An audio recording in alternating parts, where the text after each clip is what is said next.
Hello mummy कहानी सुनाओ में आपका स्वागत है। पिछली कहानी अंगुलीमाल में हमने ये देखा कि महात्मा बुद्ध ने कैसे स्नेह और धैर्य से अंगुलीमाल जैसे डाकू को सही रास्ता दिखाया था। अगर आपने ये कहानी नहीं देखा है तो उसका वीडियो लिंक नीचे डिस्क्रिप्शन सेक्शन में है और स्क्रीन पर भी। चलिए फिर आज की कहानी शुरू करें। इस कहानी का शीर्षक है सादगी। बहुत समय पहले की बात है। ये कहानी इंडिया से है। सर्दी का मौसम था और कड़ाके की सर्दी पड़ रही थी। इलाहाबाद में एक प्रेस हुआ करता था जिसमें इलाहाबाद न्यूज़पेपर छपता था। श्री सीवाई चिंतामणि इस समाचार पत्र के संपादक थे। एक रात की बात है। न्यूज़पेपर की छपाई का काम चल रहा था और श्री चिंतामणि समाचार पत्र के लिए मुख्य लेख लिख रहे थे। प्रेस के बाहर चौकीदार चपरासी आदि बरामदे में आग ताप रहे थे। उसी समय एक सीधे साधे आगंतुक यानी कि विजिटर आए और बरामदे में बैठे लोगों से उन्होंने कहा कि वो श्री चिंतामणि से मिलना चाहते हैं। ठंड का मौसम तो था ही। आग तापने में चपरासी को अच्छा लग रहा था। इस बीच उसे काम करने की बिल्कुल इच्छा नहीं थी। बेमन से उसने आए हुए सज्जन का कार्ड लिया और अंदर जाकर श्री चिंतामणि की मेज पर रख दिया। थोड़ी देर बाद चपरासी ने आकर बताया कि श्री चिंतामणि कुछ काम कर रहे हैं, इसलिए मैं कार्ड रखकर आ गया हूं।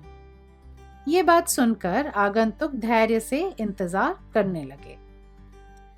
फिर वो भी आग तापने वालों के बीच में बैठ गए और आग तापने लगे। अग्रलेख यानी कि मुख्य लेख समाप्त करने के बाद श्री चिंतामणि की नजर मेज पर रखे कार्ड पर पड़ी तो वो स्तब्ध रह गए।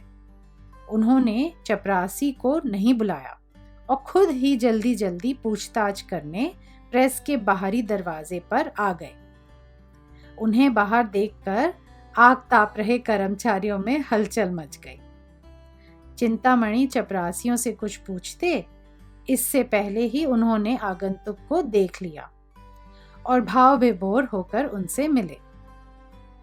प्रेस में श्री चिंतामणि से मिलने बहुत से लोग आते थे, पर प्रेस के अन्य लोगों को ये समझ में नहीं आ रहा था कि आखिर ये व्यक्ति कौन है जिनसे मिलकर चिंतामणि जी गदगद हो गए हैं। आगंतुक कोई और नहीं, डॉक्टर राजेंद्र प्रसाद थे।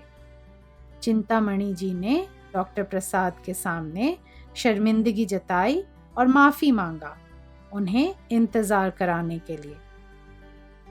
डॉक्टर प्रसाद ने शांत स्वर से कहा, मैं बिन बुलाए आया हूं और आप अपना काम कर रहे थे, तो मैं कैसे आपको टोक सकता था। मैंने इस बीच थोड़ी देर आग सेक ली और कुछ लोगों से बातें भी कर ली। चलिए अब हम अंदर चलते हैं। ऐसे सरल और विनम्र स्वभाव के थे हमारे डॉक्टर राजेंद्र प्रसाद। आशा करती हूं कि आपको ये कहानी पसंद आई होगी।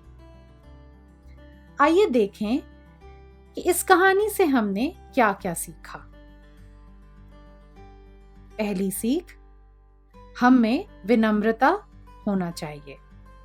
डॉक्टर प्रसाद चाहते तो एक वकील और देश के जाने माने राजनीतिज्ञ होने का दबाव डालकर चपरासी को दोबारा भेज चिंतामणि जी को बुलवा सकते थे, पर उन्होंने ऐसा नहीं किया। वे एक साधारण व्यक्ति की तरह सबके साथ बैठ गए और उन पलों का आनंद लेने लगे। दूसरी सीख, हमें दूसरों के कार्य और उनके समय का आदर करना चाहिए। डॉक्टर प्रसाद बिना बताए आए थे, तभी तो उन्होंने अपना कार्ड चपरासी को दिया था, तो वे श्री चिंतामणि के काम में कैसे बाधा डाल सकते थे। इसलिए उन्हें इंतजार करना सही लगा और उन्होंने किया। सोचिएगा जरूर इन बातों के बारे में। आज की कहानी में हमने 2 विख्यात लोगों के बारे में सुना, डॉक्टर राजेंद्र प्रसाद और श्री सीवाई चिंतामणि। डॉक्टर राजेंद्र प्रसाद का जन्म 1884 में हुआ था। वो एक वकील, विद्वान और राजनीतिज्ञ थे। 1950 में उन्हें इंडिया का पहला राष्ट्रपति चुना गया था। वो बचपन से ही बहुत बुद्धिमान छात्र थे और इतने अच्छे वकील थे कि दूसरे वकील उनसे सीखने के लिए उनके कोर्ट आते थे। क्या आपने श्री सीवाई चिंतामणि के बारे में सुना था? उनका जन्म 1880 में हुआ था। वो एक पत्रकार, संपादक और राजनीतिज्ञ थे। उन्हें पोप ऑफ इंडियन जर्नलिज्म भी कहा जाता था। उन्हें सर की उपाधि दी गई थी और उनके उत्साह बढ़ाने वाले लेख बहुत ही सराहनीय थे। तो आज आपने हिंदी के कोई नए शब्द सीखे या सुने हैं? चलिए देखते हैं। समाचार पत्र मतलब न्यूज़पेपर। चौकीदार का मतलब वॉचमैन। चपरासी का मतलब प्योन।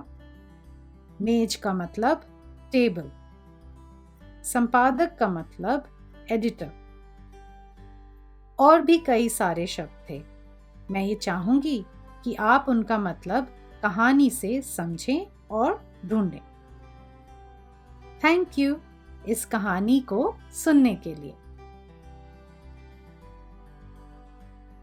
मम्मी कहानी सुनाओ चैनल को प्लीज सब्सक्राइब करिए और इस बेल आइकन को क्लिक करके ऑल जरूर सिलेक्ट करिएगा आगे आने वाली सभी कहानियों का आनंद लेने के लिए।